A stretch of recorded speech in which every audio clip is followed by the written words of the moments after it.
Bleach 1000 Year Blood War episode 31, titled Against the Judgment, adapts a lot of manga material as we go back and adapt material from several chapters that was not adapted into earlier episodes. For the most part, the episode focuses on adapting material from chapters 621 to 624, with some anime exclusive scenes that weave in manga content from chapters 612 to 614, and even some stuff from chapter 617. There are a lot of changes in this episode, like Hashwald's dialogue explaining the Black Torrent emerging from Yhwach being given to Aizen, and we also get new information about the black creatures, which is revealed during the mid-card of the episode. We also have an entire scene involving Kon from chapter 624, which is reworked into a new anime original scene at the end of the episode. Now, the first half of the episode stays on track and faithfully adapts manga content up to the end of chapter 623.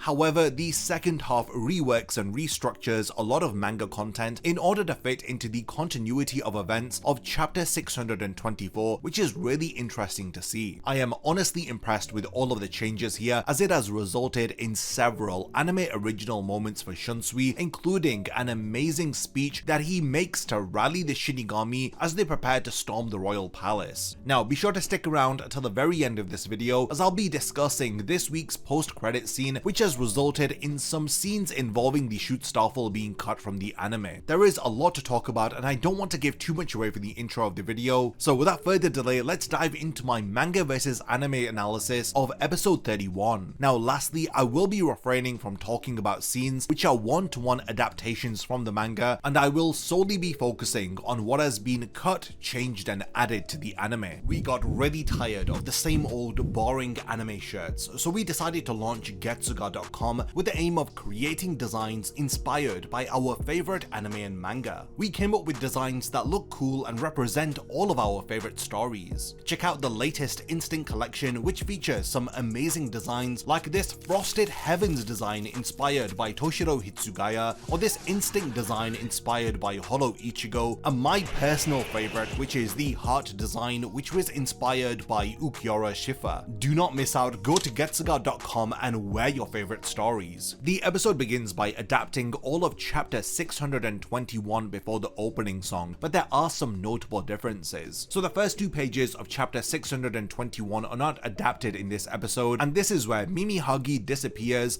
and Ukitake's body collapses. Now, we see Ukitake's body still releasing Mimihagi later in the episode, which means that Mimihagi and Ukitake appear to still be alive. So these pages from the beginning of chapter 621 may well be adapted into next week's episode. Pages 7 to 9 of the chapter are also not adapted, and this is where the black creatures release from Yhwach and they pour past the Schutzstaffel, who begin to panic. But Hashwald explains that they are a torrent of the Soul King's power, which was released from the Shinigami seal. The unstoppable torrent is passing through Yhwach's body and is headed for their enemy, the Shinigami, as Hashwald reassures them that the creatures will not harm the Quincy. Now, the details explained here are instead relayed to us via the mid-card of the episode, and some of Hashwald's dialogue is given to Aizen later in the episode too. Following this, some material has been condensed and reworked into the anime, like these manga panels from page 11 of chapter 621, where Soifon is seen to react to the black mass which is surrounding the Serete's canopy. All of this has been reworked. In the manga, she explains how the hole within the barrier is a prime target for the enemy as she rushes to deal with it. The anime reworks this by including the other Shinigami via some anime exclusive scenes. The first scene is where the black creatures fall from the royal palace and we see Renji react, and then Ikkaku explains that something is coming inside the Serete through the hole in the barrier. Soifon says that the Serete is being sealed off, which is dialogue that some random Shinigami yell earlier on in the manga chapter. Also in the manga, Soifon scolds Omaida, telling him she is going to destroy the protective barrier before she activates her Bankai. We then see that she is overwhelmed, and then she is rescued by Omaida, who she yells at again for being too slow. All of this is cut from the anime, which only shows her activating her Bankai and then being overwhelmed by the torrent of energy. Now, following Soifon's Bankai activation, we see new content with the Shinigami around the Serete trying to escape the creatures. This new material is mixed in with manga content from pages 14 to 15 of chapter 6 621, where Ikkaku, Yumichika, and Hisagi fend off the creatures with their shikai. We also get a new scene here of Hisagi holding one of these black creatures,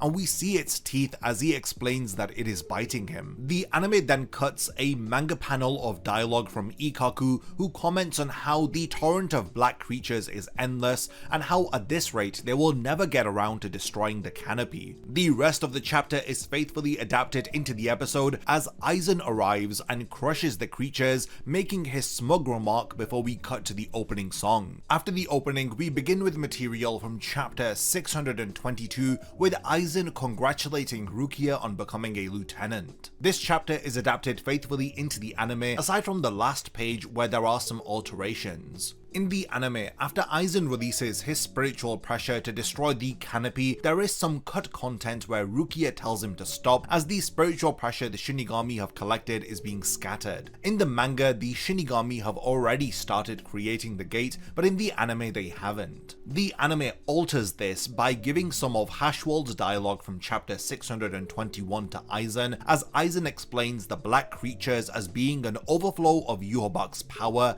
after absorbing the Soul King, adding that Yhwach's spiritual pressure has changed and it will take time for the Quincy King to suppress the power of the Soul King. In the manga, Rukia's concerns about the stability of the gate that they are creating leads to Aizen saying that he will shoot down the royal palace. However, in the anime, Rukia asks Urahara about a way to reach the royal palace as Aizen interrupts with his dialogue from the end of chapter 622. Material from chapter 623 begins to be adapted when Aizen releases his spiritual pressure into the sky, aiming to shoot down the royal palace. Following this, Mayuri returns to the story after Shunsui calls out to him, marking his first appearance in Core 3, which adapts material from page 5 of chapter 623. In the manga, he actually appeared earlier in chapter 617, offering his Reiatsu amplification device for Urahara to use. This was also while Shunsui was still in Muken releasing Aizen, and while Mimihagi had just been released. A panel of exposition from Mayuri about his invention is cut from page 6 of chapter 623. Here he explains that a Shinigami's spiritual pressure is an eternal flowing spring, and as long as their heart continues beating, it is impossible to stop that flow without stopping their heart, adding that all of the prisoners within Muken cannot be killed for one reason or another, and nobody in the Soul Society is able to stop their hearts. Now, this dialogue is cut from the anime. Following this, a panel of dialogue is cut from page 7 of chapter 623, and this is where Aizen reiterates some of Mayuri's explanation as he comments on how Mayuri is controlling the level of his restraint with his gadget. Shunsui's dialogue from page 11 of chapter 623 is altered in the anime, and again this is because of the anime changing the sequence of events around the gate to the royal palace. So the anime here has Shunsui give Urahara the order to create a gate to the royal palace for the Shinigami, while he and the others confront the Sternritter who have just appeared. In the manga, however, Shunsui asks Nanao about the status of the gate, and we know in the manga Urahara revealed that he was working on the gate in chapter 614. This was before Ukitake's sacrifice, and he had begun work on the gate without being ordered to do so by Shunsui. Nanao reveals to Shunsui in the manga that they have to start over with gathering their spiritual pressure for the gate because it has been scattered. Shunsui then orders Urahara to handle the gate while they focus on the enemy. Lil Toto gets new dialogue in the anime where she tells the Shinigami that they will honor a temporary ceasefire and they won't interfere with them, and they won't let the other Sternritter in the royal palace interfere with them either. This replaces a manga panel where Basby offers to help them build the gate to the royal palace. We reach the midpoint of the episode after material from the end of chapter 623 is adapted, and this is where Basby says that they are going to kill Yhwach for abandoning them. The second half of the episode features a lot of reworked manga material as we begin with an extended teaser of Grimmjow in front of a closed Garganta. This is adapted from a few manga panels from pages 6 to 7 of chapter 624. We then have a 5-minute anime exclusive scene which includes new content as well as reworked manga material which wasn't adapted into earlier episodes. So this begins with Shunsui calling out to all of the Shinigami Shinigami, ordering them to return to the lab. Now this is reworking material from page 9 of chapter 612. This is where Shinji tells Renji that Urahara had sent out an order asking all captains and lieutenants to return to the lab. The anime is once again continuing this trend of expanding upon Shunsui's role, giving him more new scenes as we see him fulfilling the duties of a captain commander. And this is something that was lacking within the manga. Akon tells Shunsui that they are ready to send out the order to everyone on the battlefield. He then picks up a flip phone device and sends out the order that all Gotei 13 Shinigami who are able to move need to gather at the lab immediately. We then see several anime exclusive scenes of Shinigami reacting to the order as they struggle to return because of their injuries. This includes a exclusive scene involving Afro Shinigami Zenosuke Kuromadani, who is helping somebody up. We then get a brief scene of Mayuri raising a platform from the ground, and this is his Reiatsu amplification device from chapter 617. Now he does this during a montage scene, so all of the back and forth that he has with Urahara from the manga is not included here. This is followed by more anime exclusive material which features Ryunosuke helping Shino, as Ryunosuke says that he is able to walk without help. Shunsui reveals his plan to borrow everyone's spiritual energy in order to create a gate to the royal palace. Now I do find it funny how this one anime exclusive scene has magically fixed all of the omissions and reworked content from earlier episodes, as there was a lot of stuff from chapters 612 to 614 which wasn't adapted, because now Kinpachi has arrived in the battlefield and content from chapter 613 is being adapted. So instead of him coming out of the treatment room, he abruptly appears here in the anime, and Urahara doesn't stop him leaving with a Kido barrier when he wants to look for Yachiru. So Nanao does appear, and we get pages 8 to 9 of chapter 613 adapted as she convinces him to stay and to let the other Shinigami look for Yachiru. The anime original content continues as Shunsui delivers a moving speech to the gathered Shinigami, with even the Sternritter there listening. He is rallying the troops here, getting them ready for a final confrontation with Yhwach and the Quincy. He emphasizes that reality is facing destruction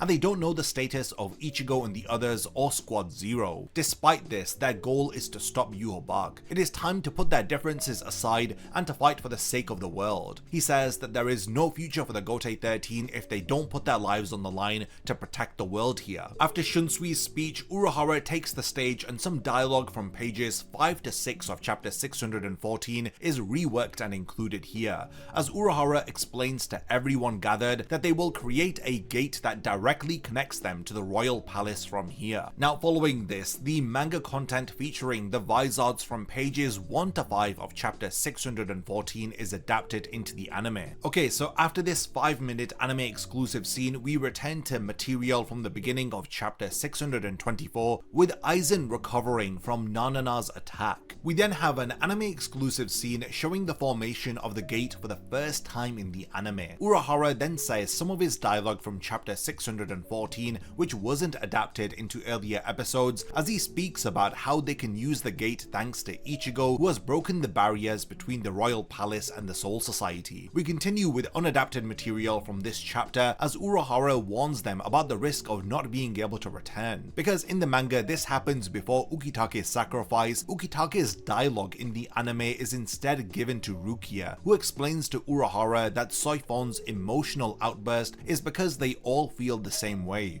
They want to protect the Gotei 13. Material from chapter 614 ends after Kinpachi's comments, and we see this scene of the Vizards wearing their Shinigami Shihakusho. We then seamlessly cut back to material from chapter 624, and I'm genuinely impressed with how well everything is flowing, as we have Aizen comment on the Shinigami and Quincy working together, as he then comments on how insufferable Ichigo continues to be for him as he has entered the royal palace before him. The episode then adapts the second half of chapter 624 as we cut to Ichigo and the others, and this is reworked in the anime with some anime exclusive material. So let's first go over how the manga handles this. So Ichigo wakes up with Yoruichi kicking him in the back as he wonders why he was the only one who has passed out, as he then remembers what had happened to him. In the manga, Ichigo grabbed the arrow that was fired at him while he was falling and he shattered it with his hand. Orihime had then used Santan Keshun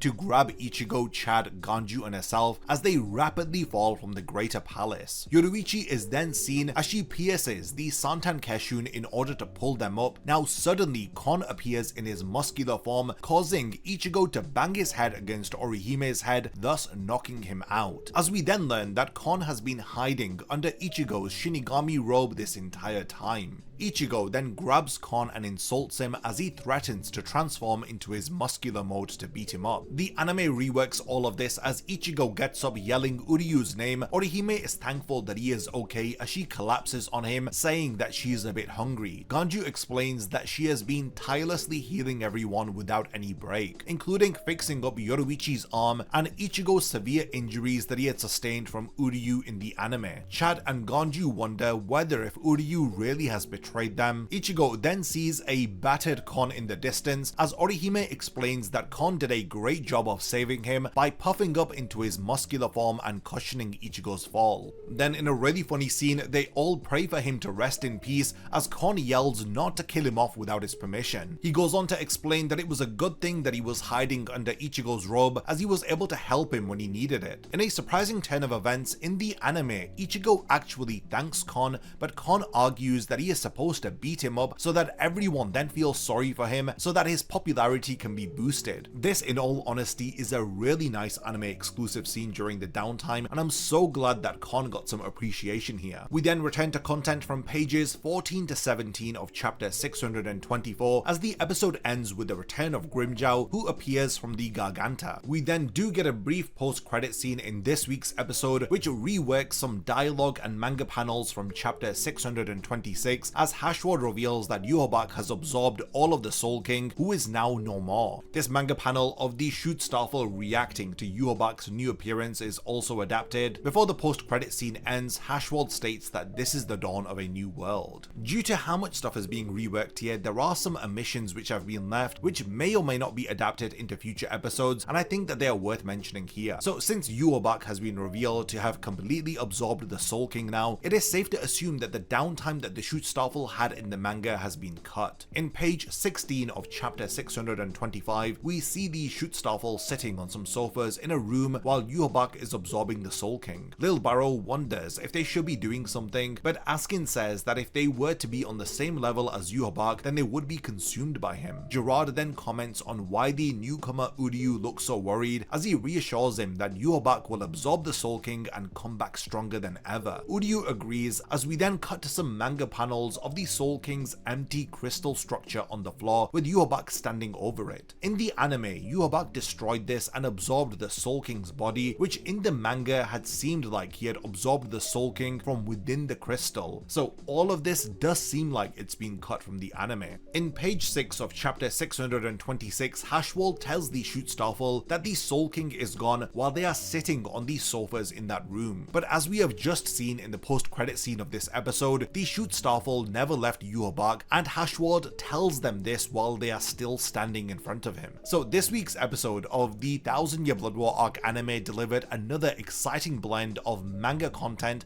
mixed with anime original material. Episode 31 did an incredible job of pulling in previously unadapted content from earlier chapters and incorporating all of these elements from chapters 612, 613, 614, and 617 into new scenes. Some of my favorite anime original scenes in this episode included those involving Shunsui's character, as the second half of this episode restructured so many moments from the manga while also adapting all of chapter 624 and including anime original content too. Things like Aizen having Hashwald's dialogue along with some new lines about him sensing Yhwach's power, and then that really funny con scene at the end. I feel like additions like this offer some unique perspectives which add a lot of depth to the anime in comparison to the manga. Shunsui's character got so much love and respect which he truly deserves, and I love that we get to see these original scenes of him fulfilling the role of a head captain as he had taken on that responsibility back in Core 1 very reluctantly. One of the most intriguing aspects of this episode is that Ukitake and Mimihagi still appear to be alive. While at the start of chapter 621 it was actually revealed that Ukitake's body had collapsed after Mimihagi had disappeared, so I do wonder what additional content around Ukitake and Mimihagi they have planned. Also, this week's post-credit scene introduces a shift which involves Hashward and the Schutzstaffel, as we have those cut scenes involving downtime from chapters 625 and 1626. We know that the anime has been condensing a lot of moments from the manga, with how much stuff is being restructured and changed, as the sequence of events is totally different in the anime in comparison to the manga. Now, I do want to know all of your thoughts about this week's episode of Bleach. Did you enjoy seeing all of Shunsui's anime original content? What do you think about Aizen's return to the story? Were you impressed with his Kurohitsugi scene and when he had released his spiritual pressure as he tried to shoot down the royal palace? Also, what about the reveal of Grimmjow returning at the end of the episode? I really am looking forward to hearing all of your thoughts about how well episode 31 had adapted manga content. Episode 32, titled The Holy Newborn, promises to be even more impactful, as Yhwach is going to be revealing his new form, as we also have Grimmjow joining Ichigo and the others, with everyone planning to make their way to the royal palace in order to stop Yhwach. Now lastly, thanks for making it to the end of this video, and I cannot wait to see you next week for my breakdown and analysis of episode 32 of the all-new Bleach 1000-Year Blood War arc anime.